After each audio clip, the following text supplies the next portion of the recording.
കാടമുട്ട ബുൾസയും ഒരു കപ്പ് പാലും ഒരു ദോശയാണ് ഇവക്കുട്ടിയുടെ രാവിലത്തെ ബ്രേക്ക്ഫാസ്റ്റ്. അവൾക്ക് ബുൾസൈ എന്ന് പറഞ്ഞാൽ ഭയങ്കര ഇഷ്ടമാണ്. എപ്പോൾ കൊടുത്താലും മൊത്തം കഴിച്ച് നിൽക്കും. അതുപോലെ ഇന്നെന്താ അടുത്ത് കഴിക്കുന്നുണ്ട്.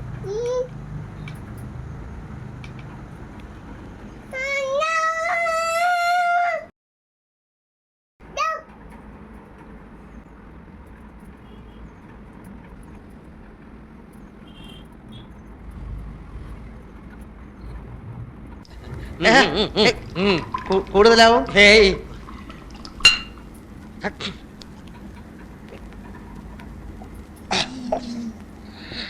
പടയപ്പാ.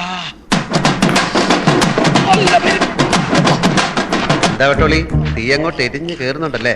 ഉണ്ടോന്ന് ഞാനിപ്പോ പറയാം. No.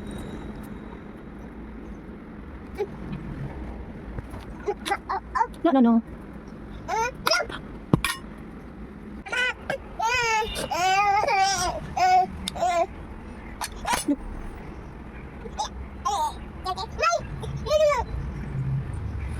Nah, ở đây cạnh này.